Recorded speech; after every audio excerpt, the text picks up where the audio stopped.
Boa noite. Estamos mais uma vez aqui na UpTV fazendo o programa Direito.com.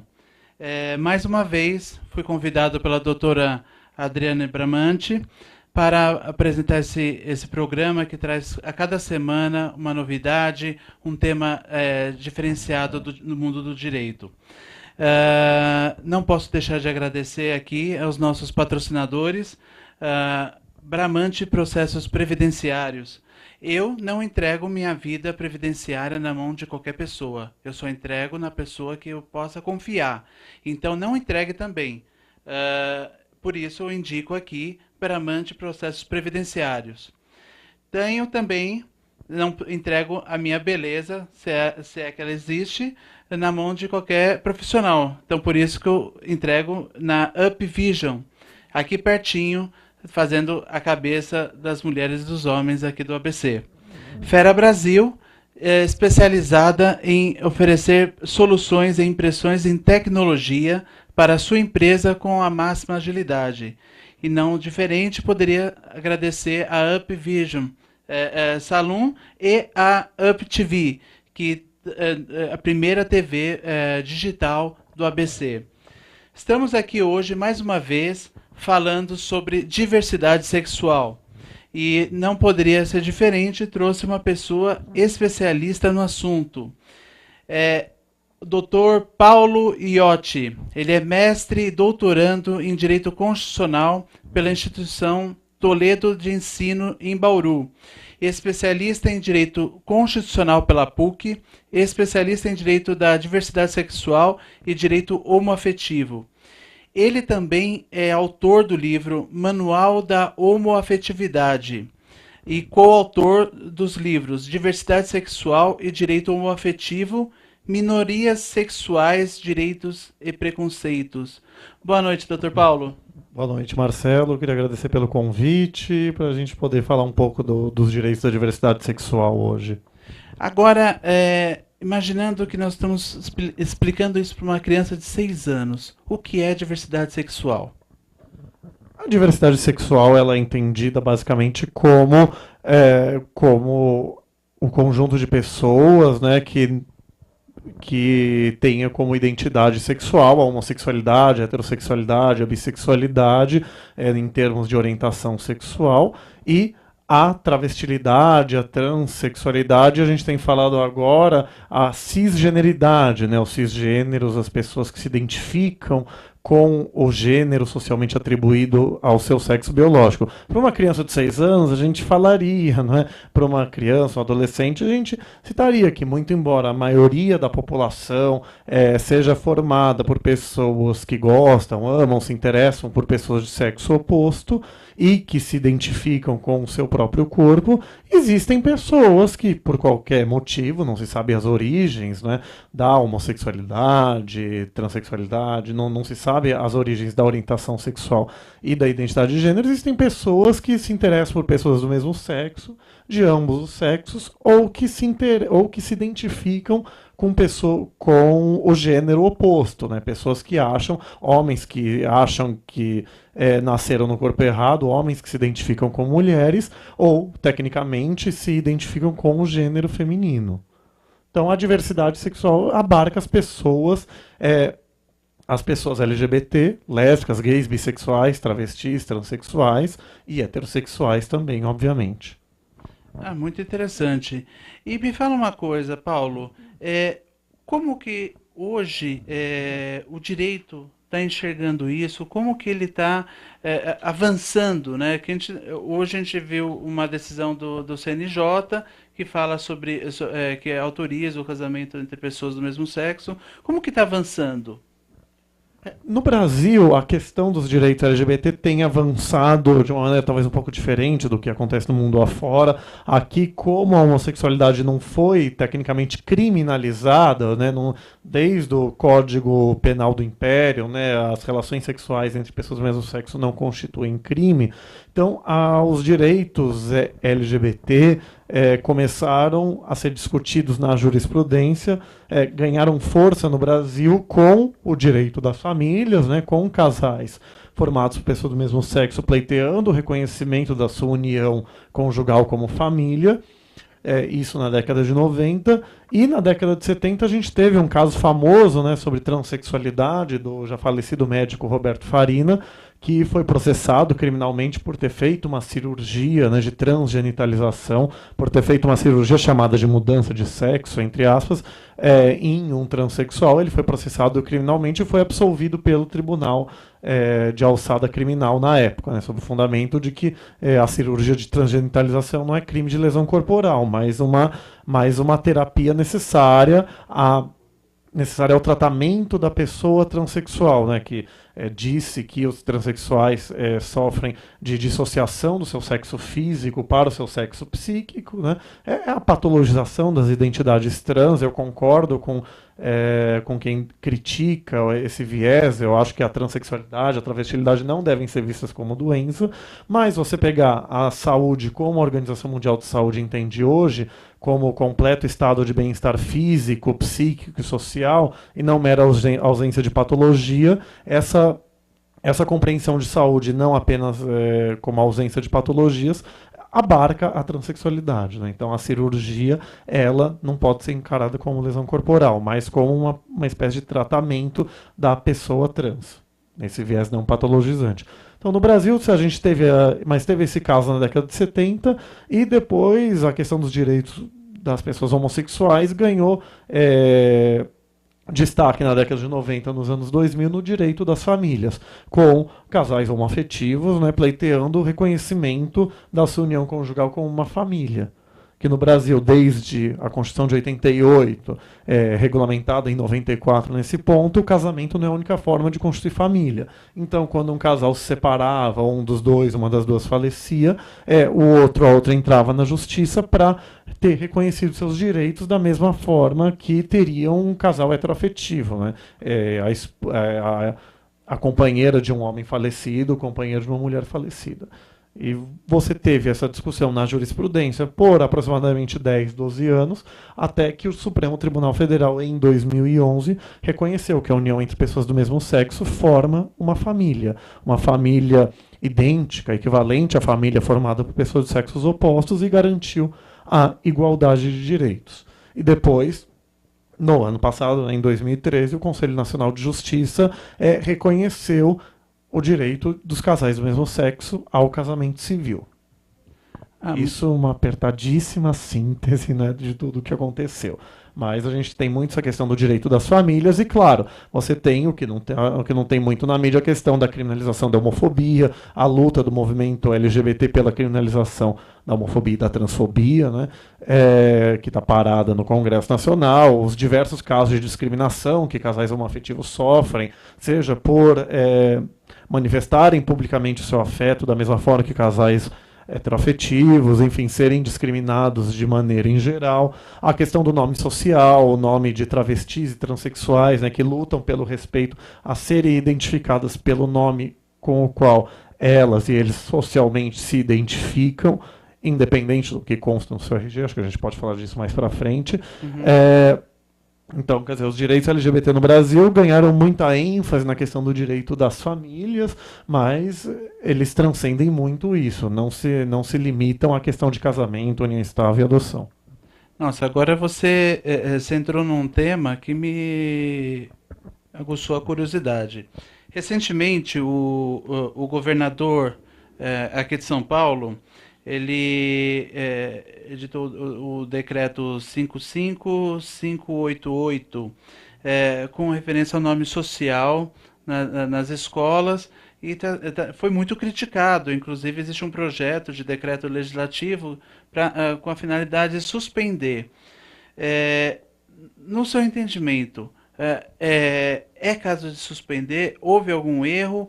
Ou é o caso dos movimentos, está se mobilizando no sentido de manter esse decreto? Não é para suspender, essa iniciativa é absurda. Mas na verdade, um esclarecimento, o decreto 55588 ele é de 2010. Então, o que teve agora recentemente foi uma resolução, enfim, uma decisão do Conselho Estadual de Educação, que, interpretando o decreto, né, que falou que alunos e alunas travestis, transexuais têm o direito a serem chamados nas escolas públicas, né, nas escolas em geral, se você levar o princípio adiante, pelo seu nome social. Então, só explicando, né, o nome que a gente tem no RG, no CPF, é o nosso nome civil, o nome que a gente ganha quando a gente nasce. A legislação brasileira, ela diz que, a princípio, o nome é imutável. Você pode mudar ele excepcionalmente, né? A lei fala que você pode mudar o seu nome civil quando você provar que ele te expõe ao ridículo, a constrangimentos, e quando você tenha um apelido público notório, que é um nome pelo qual você é socialmente, notoriamente conhecido no seu meio. O nome social, ele é uma expressão cunhada, né? Cunhada ou que ganhou força no movimento de travestis, transexuais, LGBT em geral, é o nome pelo qual as travestis transexuais são socialmente conhecidas. Elas se apresentam por esse nome. Então, imagina, meu nome, Paulo Roberto Iotvechiati, mas imagine que eu fosse uma pessoa travesti transexual, me apresentasse com uma fisionomia, roupa com um corpo feminino, mas meu nome civil ainda estaria como Paulo. Mas então fala, não, a minha identidade de gênero é feminina. Então eu me identifico com uma mulher, como mulher, para simplificar. Então eu quero ser chamado como Paula, quero ser chamada como Joana. Então o nome social seria esse Paula, esse Joana, esse nome que, a despeito do que consta no meu RG, nos meus documentos de identificação civil, certidão de nascimento, o nome com o qual eu me identifico. E as travestis e transexuais, elas sofrem muitos constrangimentos, humilhações, discriminações, pelo fato de terem no seu RG um nome que é diferente do nome com o qual elas se identificam, né? Um nome masculino, como quando elas se apresentam como uma pessoa de gênero feminino, ou o contrário, no caso do homem transexual. Um nome feminino é quando uma pessoa que se apresenta com o gênero masculino. Ano passado, no Enem, a gente teve uma situação assim. Uma candidata que até ganhou notoriedade, agora que o Enem adequou um pouco as regras dele para permitir o nome social, ela deu uma entrevista, mas enfim, ano passado, imagina, uma pessoa de aparência totalmente feminina, apresentou um RG com o nome masculino. Então, os examinadores, os fiscais do Enem estranharam. Ela teve todo um constrangimento para que as pessoas entendessem que, apesar de estar no RG o nome Paulo, era, na verdade, a Joana que ali se apresentava, naquele exemplo. No exemplo que eu dei aqui. Então, o que essa resolução do Conselho Nacional de Educação fez foi simplesmente dizer que alunos travestis transexuais, alunos e alunas travestis transexuais têm o direito de serem chamados pelo nome social nas escolas. Porque é um fato, quem conhece minimamente o universo das pessoas travestis e transexuais, e eu me enquadro nesse minimamente, né, sabe que existe uma evasão escolar muito grande. Porque, como as escolas em geral não respeitam a identidade de gênero dessas crianças, adolescentes que se identificam, que têm uma identidade de gênero oposta, ou chame-se como quiser. Existem crianças e adolescentes que, apesar de serem do sexo masculino, querem se vestir como meninas, se identificam como meninas e vice-versa. Então, essa criança, adolescente, quando não lhe é permitido ser identificada pelo nome com o qual ela se identifica e sofre constrangimentos e humilhações em razão disso, ela foge da escola. Então, o índice de evasão escolar de travestis e transexuais é muito alto, porque elas não conseguem suportar esse drama que é o desrespeito à sua identidade de gênero. Então, acabam com essa evasão escolar, acabam não tendo a educação formal necessária, né, para você conseguir se formar no ensino médio, passar num vestibular, conseguir um emprego formal, então acabam sendo forçadas a apelar à prostituição. Então acabam sendo forçadas à prostituição. Nos movimentos a gente até destaca, né? Se a pessoa se a pessoa tem a vontade de ser profissional do sexo, é um direito dela. O problema é que as travestis e transexuais acabam sendo jogadas para para a prostituição como única alternativa que elas têm. Então, para evitar esse problema de evasão escolar, e até que não tivesse evasão escolar, para evitar esse problema de constrangimento, humilhação das pessoas, das crianças e adolescentes que não se identificam com o seu corpo, né, que não se identificam com os meninos que não se identificam com meninos, as meninas que não se identificam com meninas, para acabar com o constrangimento delas e deles, aprovou-se essa resolução, né, esse entendimento, pelo qual elas têm o direito de serem identificadas pelo seu nome social. Nossa, é muito interessante esse tema. Vamos dar agora um intervalinho e daqui a pouquinho a gente volta.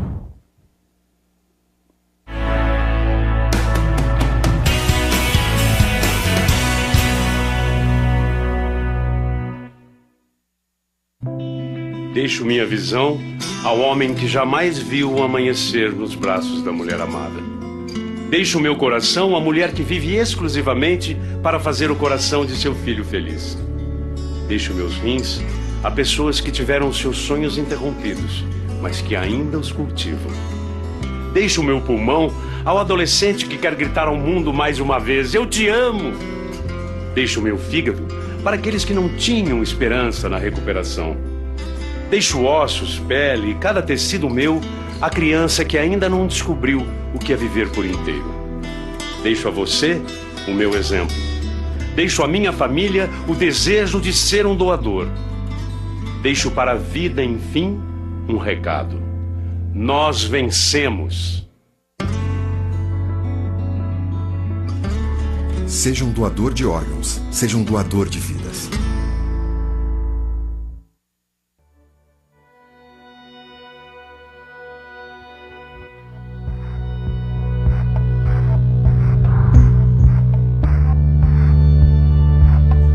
What exists in every corner of the world? Embraced and celebrated in some countries, but is illegal in 76. What is hidden for fear of public shame, imprisonment, torture, or in 7 countries even the death penalty. What tears families apart? What makes people confront brutal violence on a daily basis? What simple trait gets people treated as second-class citizens everywhere they go? What gets children kicked out of homes, students bullied and expelled from schools, and workers fired from jobs without warning? What has existed in every country throughout history, but some people still consider abnormal?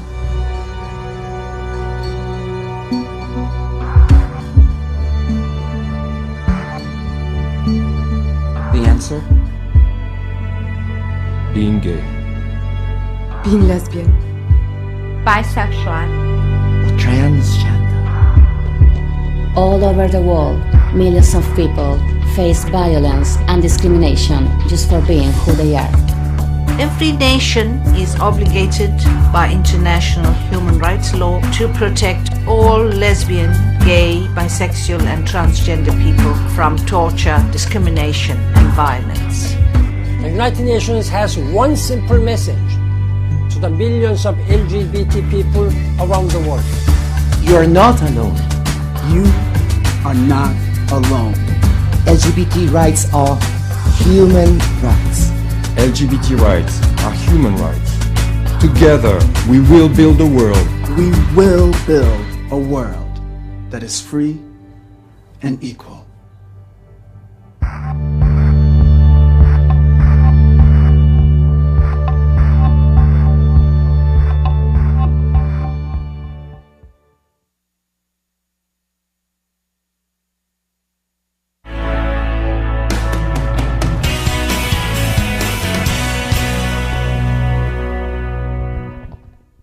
Hoje aqui no programa eu vou fazer uma surpresa. Eu trouxe um convidado especial que é o Pedro Luiz. O Pedro Luiz, ele se identifica como transexual e vai contar um pouquinho da experiência dele, porque às vezes a gente fica muito na teoria, mas a gente precisa mostrar, humanizar todo esse assunto, e por isso que eu trouxe o Pedro Luiz. Pedro Luiz, boa noite. Boa noite. Eu queria que você contasse um pouquinho da sua história, quando que você se enxergou como um transexual, como que foi isso na sua vida, inclusive na escola, como que foi essa mudança, essa passagem? Desde cedo, desde que, na verdade, assim, a gente começa a se entender por gente, assim, quando você entra na primeira, segunda série, assim, que você tem contato com outras crianças. Então, quando eu chegava na escola, era uma coisa assim, sempre me dei muito bem com os meninos e sempre me senti isolada das meninas. Mas porque eu não tinha nada a ver com o que elas gostavam. Então, eu chegava na escola, meninas gostavam de ver revistas, não participavam de aula de educação física e eu estava sempre enfiada no meio deles. E a coisa assim, que eu brinco até hoje, poxa, tinha aula de educação física, o professor chegava assim, fazia umas brincadeiras tipo, hoje a gente vai fazer brincadeira de pega-pega. E aí, menino pega menina e menina pega menino, e ele dividia a sala no meio, tipo, na quadra no meio, e os meninos de um lado, os meninos do outro, e quando ele falava, vai pegar, eu queria sair correndo atrás das meninas, não queria correr atrás dos meninos. Então assim, sempre foi assim. E desde pequeno também, a pessoa chega pra você e fala assim, você é esquisito. Tipo, as pessoas ficam com medo até de colocar a mão em você, ou de deixar você pôr a mão, e você abraçar. As meninas ficam com medo de você abraçar, às vezes, porque as pessoas já olham e falam assim, nossa, você tá com alguma intenção. Então, isso vem da escola desde cedo, assim. Às vezes você tem medo de demonstrar até um carinho, mas tipo, carinho mesmo. Porque as pessoas já te olham com segundas intenções, você não tá querendo aquilo, você é esquisito. Não. Então, desde pequena rola essa... Na verdade, é um preconceito até no meio das crianças mesmo, assim. Então, eu acho que já vem de pai para filho e já entra na escola, acaba não sendo nenhuma coisa que você sofre fora. E então, quando eu fui crescendo, assim, acabei me relacionando com meninas bem cedo, assim. Acho que eu fiquei com a primeira menina, eu tinha 9 anos, assim. E eu nunca senti nada, assim, com homem. Às vezes o pessoal falava assim, mas você não tenta? Não tento porque eu não gosto, assim, não me vejo me relacionando com homem. E pra mim, na minha cabeça, assim, foi muito normal. E por exemplo, enquanto a minha mãe me vestia, eu conseguia seguir uma linha, mais ou menos, que ela criava de filha. No dia que eu consegui ter a minha liberdade de falar assim, não, agora eu vou escolher roupa, então é a roupa que eu quero. É a mesma coisa que... Eu brinco hoje, eu falo assim, não tenta colocar roupa de mulher em mim, porque eu vou me sentir um travesti. Eu vou me sentir, não sei, vai ficar esquisito. Eu não consigo me ver. E quando que nasceu, podemos dizer assim, quando nasceu o Pedro Luiz? Nasceu... Na verdade, eu fui casada com uma mulher. E até então, sempre fui taxada de lésbica. Por todo mundo, família e todo mundo. E eu não entendia o significado da palavra transexual. Aí minha ex-mulher brincava comigo e falava assim, eu acho que você é trans, porque não é possível, você é diferente. A cabeça é diferente, você fala diferente, você age diferente. E eu sempre busquei assim, exemplo do meu pai dentro de casa. Então, uma vez uma psiquiatra falou pra mim assim, pra minha mãe, falou, talvez a culpa dela ser assim é uma grande influência do pai dela. Então, fica esse negócio onde ninguém sabe te falar o que você tem. Ninguém sabe falar assim, você é assim? Por quê? A minha mãe fala que eu nasci no corpo errado. A minha mãe, eu tive muitos problemas com a minha família, assim, principalmente com a minha mãe. Hoje eu tenho muito com meu pai. Mas a minha mãe, ela olha pra mim hoje e fala assim, tudo bem, eu já entendi. Você nasceu no corpo errado e beleza, a gente dá um jeito. Assim, com o tempo a gente dá um jeito.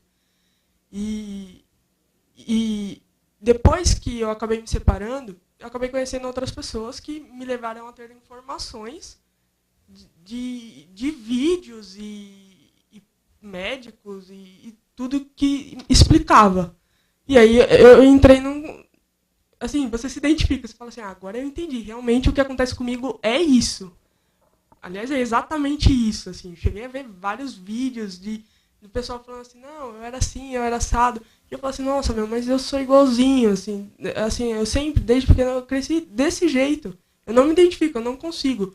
Então, a minha família fala assim, nossa, mas você tá piorando o seu visual, assim. Eu falo assim, pra mim eu tô melhorando, porque parece que quando eu tava mais feminina, pra mim tava tudo errado. Na verdade, hoje eu ainda acho que tá tudo errado.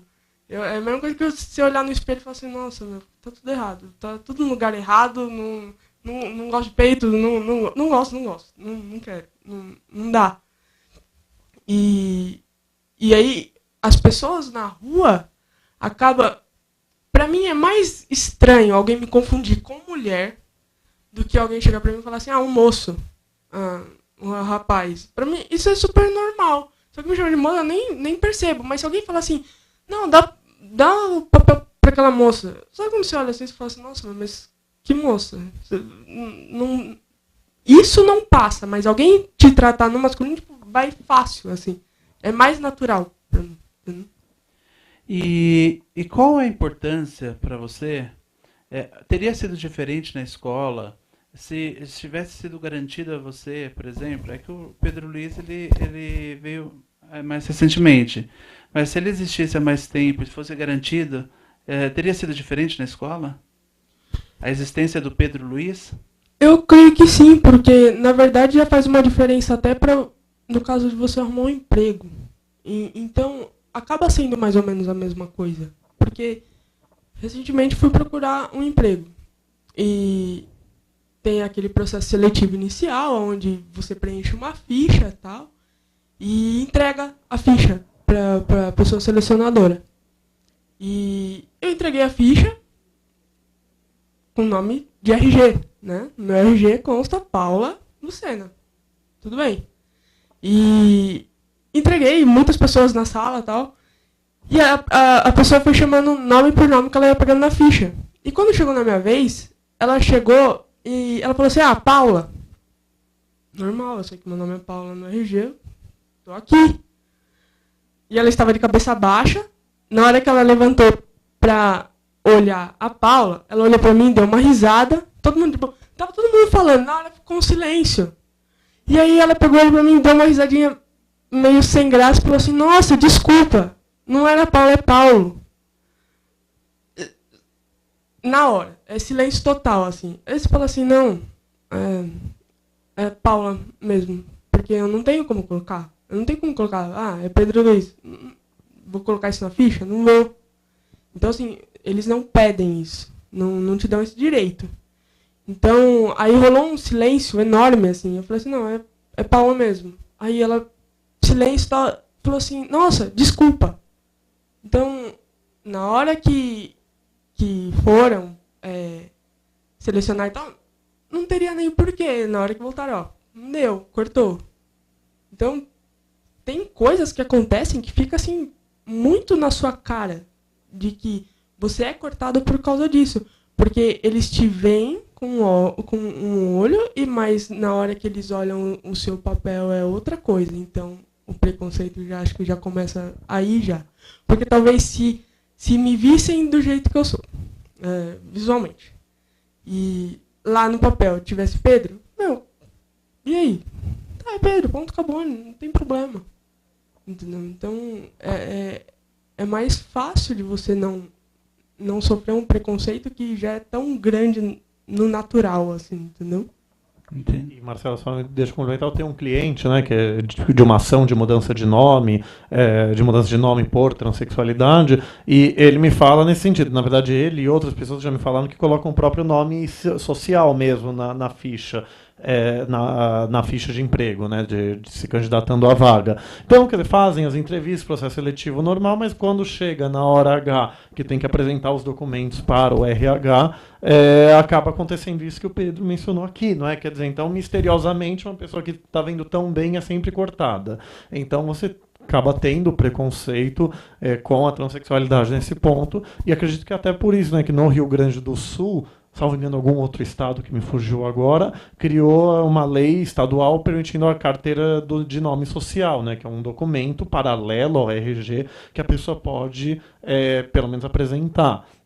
Claro, você vê que é uma carteira de nome social, então o nome civil talvez não coibisse o preconceito, mas pelo menos você acaba com essa dualidade, né? Quer dizer, você apresentar um documento com um nome e, na verdade, o nome que você se identifica é outro. Mas é um drama que realmente acontece. Dr. Paulo, mas nesse caso, qual seria a solução para o Pedro, por exemplo? Quais seriam os passos para ele corrigir todo esse imbróglio que ele tem na vida dele? No caso do Pedro, como já saiu da escola, né, mas assim, tá na faculdade, quando entrar, pode ser. Tem faculdades públicas que já respeitam o nome social, isso é uma coisa que infelizmente depende de faculdade para faculdade.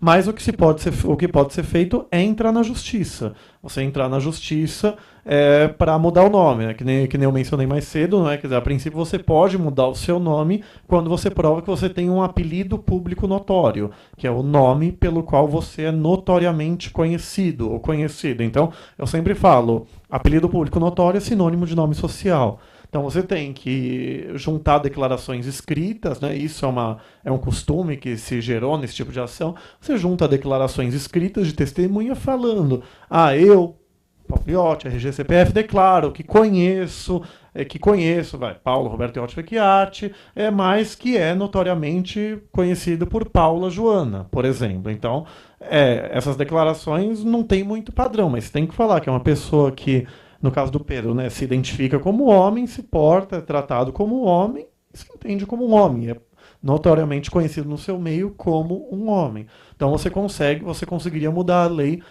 mudar o nome, nesse sentido, e até mudar o sexo também. O problema é que a jurisprudência, principalmente a paulista, né, eu brinco com um amigo mineiro que São Paulo e Minas ficam competindo para ver qual que é o pior dos dois, em termos de conservadorismo, junto com o Rio de Janeiro. Mas assim, se a pessoa trans fez a cirurgia, a jurisprudência não vejo mais nada contra nos últimos 5, 6 anos, muda nome e sexo. Mas se não fez cirurgia, tem muito juiz que não muda nem o nome. O que é um absurdo. A lei não faz esse tipo de condicionamento para o nome. E o sexo a lei não fala. Então, você acaba dependendo do entendimento pessoal do juiz. Eu tenho uns 3 casos recentes que eu tive que recorrer para o Tribunal de Justiça, estou aguardando o julgamento do recurso, porque o juiz entendeu que sem cirurgia a pessoa transexual não poderia mudar o nome, né? Que você condiciona a cidadania, o direito ao respeito, o direito ao nome, o direito à não discriminação a um procedimento cirúrgico, e há uma visão patologizante das identidades transexuais. O que é um absurdo, né? Eu chamo, isso é genitalização da pessoa humana. A pessoa é muito mais do que a sua genitália, muito mais do que a sua biologia. Então, mas o que dá para o Pedro fazer é isso, né? Quer dizer, entrar na justiça para pedir a mudança do nome, a mudança pelo menos do nome e até do sexo, né? Como hoje a gente tem essa visão que patologiza as identidades travestis transexuais, é interessante que pelo menos para a mudança de sexo você tenha os laudos, né, de psiquiatra e psicólogo. Endocrinologista é sempre útil, mas pelo menos os laudos. Para mudar o nome, eu sempre falo, eu particularmente entendo que não precisa de laudo para mudar o nome. Porque eu sempre falo, se eu posso mudar de Paulo para Pedro, se eu provar que é meu apelido público notório, eu posso mudar de Paulo para Joana, independente de transexualidade. Mas é uma briga. Então, quer dizer, se você tem os laudos, quer dizer, evita uma discussão desnecessária. Mas, enfim, se está para mudar o nome, em tese, não precisa. Mas, infelizmente, no Brasil, qualquer pessoa, mesmo heterossexuais cisgêneros, né, mesmo heterossexuais que não são transexuais, precisam entrar na justiça para mudar de Paulo para Pedro. Quer dizer, o famoso caso, né, o Lula e a Xuxa acrescentaram Lula e Xuxa nos nomes deles. Então, por quê? Porque a lei considera que o nome é uma coisa tão importante, né, você é o signo pelo qual você é socialmente conhecido, então você não pode mudar por qualquer motivo. Então, no Brasil a gente não tem uma lei como a Argentina ainda, a lei de identidade de gênero, que basta você ir no cartório e pedir a alteração, para simplificar bastante. Legal. Bom, vamos fazer mais um intervalinho e daqui a pouquinho a gente volta.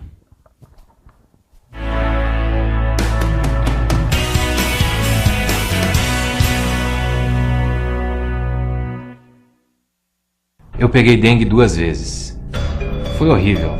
Muita dor no corpo, febre. Eu fiquei de cama. Aí o quadro foi piorando e eu tive que ir pro hospital. E eu morri. É isso mesmo. Eu sou apenas um ator. E só estou nesse comercial porque o Paulo Rodrigues não pode contar a própria história. Ele morreu de dengue. Tire 10 minutos por semana para combater o mosquito. Elimine a água parada realizando as ações que você já conhece. Em caso de febre, dor no corpo, nas articulações e manchas vermelhas na pele, procure uma unidade de saúde. Jamais tome remédio por conta própria. Se os sintomas piorarem, retorne ao posto de saúde imediatamente. A dengue mata, e se você não ajudar, ela vai matar cada vez mais. Todo mundo sabe como a dengue começa, e se você não ajudar a combater, a gente sabe também onde ela pode terminar. SUS, Secretaria de Saúde, Governo de Goiás.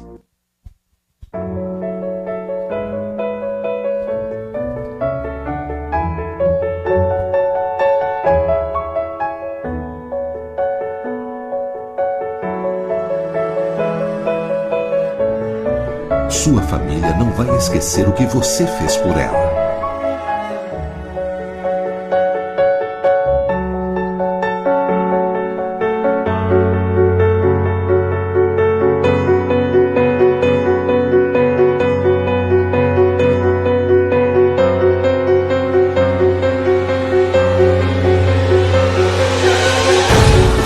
E você, o que fez com eles?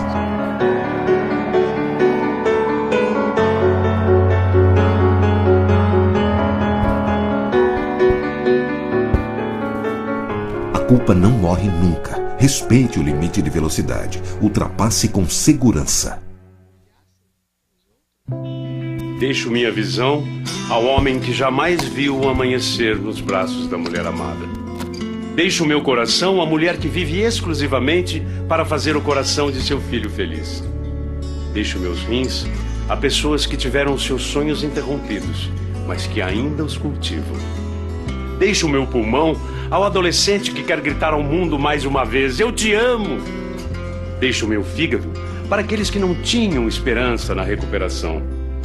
Deixo ossos, pele e cada tecido meu à criança que ainda não descobriu o que é viver por inteiro.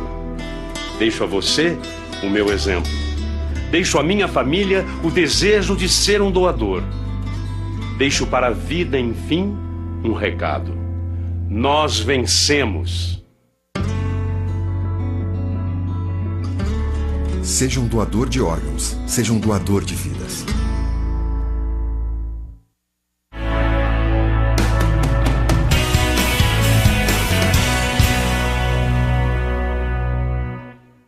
Estamos de volta para a parte final do nosso programa.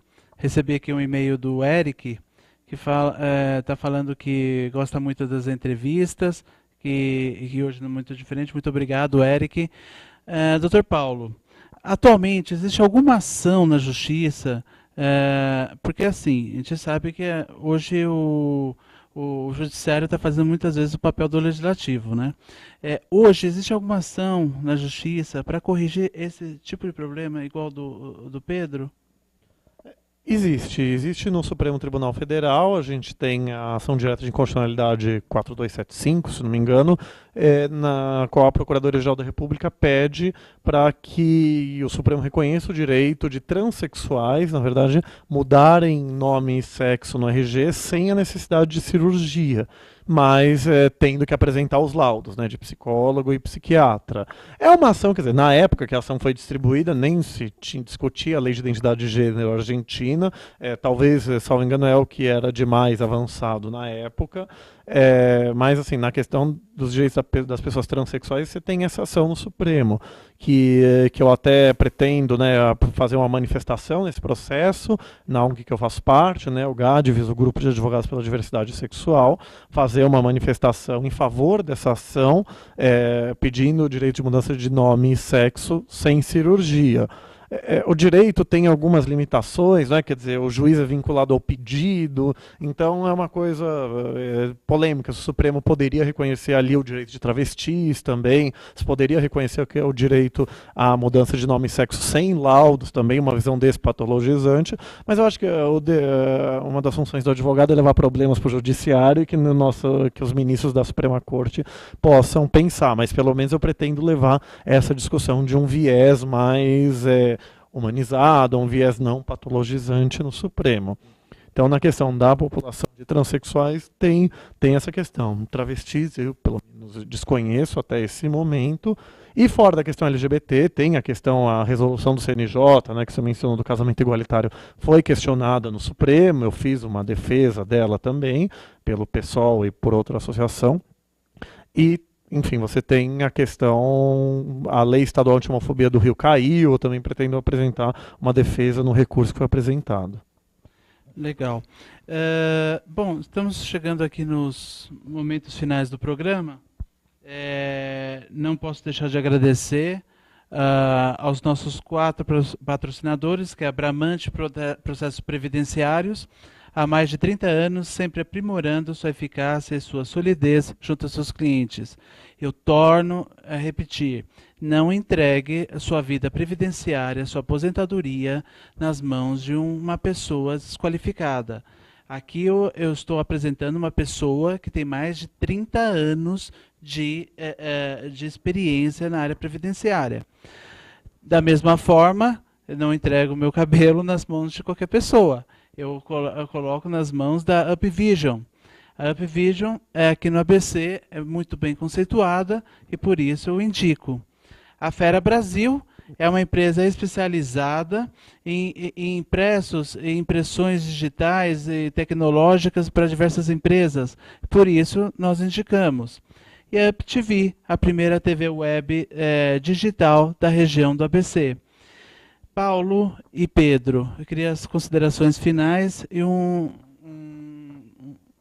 até logo aqui para os teleinternautas. Pode. Eu acho que, como considerações finais, a gente poderia falar, né? Sempre tá falando aqui com o Marcelo no intervalo, né? Muita coisa para falar em pouco tempo.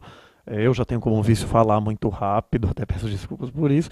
Mas na questão das pessoas travestis e transexuais, né, que é o tema que a gente mais focou hoje, na questão do nome social, eu acho que é uma questão principalmente de respeito, né? A pessoa se identifica com aquele nome, a pessoa tem ojeriza por ser identificada pelo nome que está no RG, sofre diversos constrangimentos, que nem o Pedro aqui bem exemplificou, estava comentando com ele também, né, que se a gente tivesse combinado a fala não tinha dado tão certo.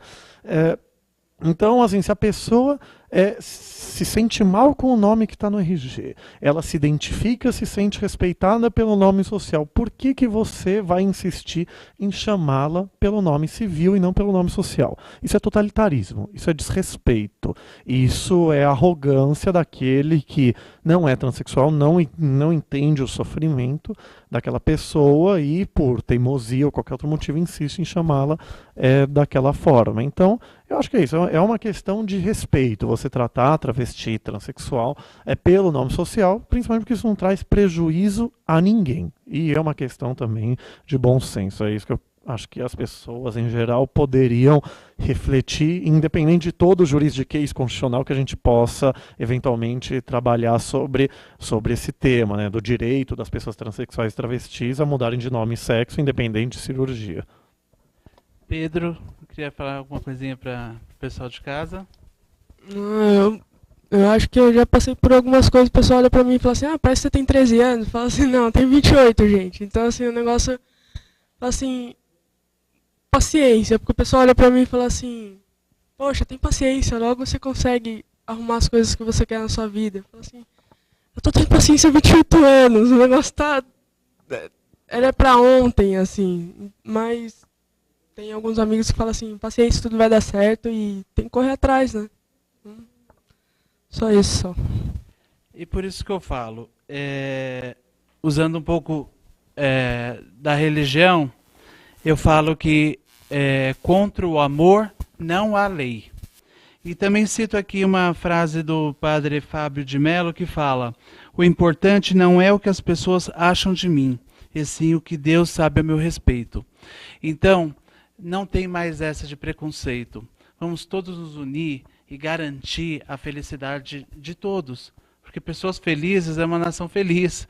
Então, vamos nos unir e buscar aquilo que é importante para essa nação, que é saúde, educação, respeito, sexualidade, transexualidade, isso a gente tem que garantir. Se você não gosta de gay, não se relacione com gays. Se você não gosta de droga, não usa droga. Então, vamos respeitar. A palavra é respeito. Nós estamos no mês de combate à homofobia, transfobia. Pensa em casa. Pensa porque você pode ter um cidadão LGBT na sua casa. Muito obrigado e boa noite.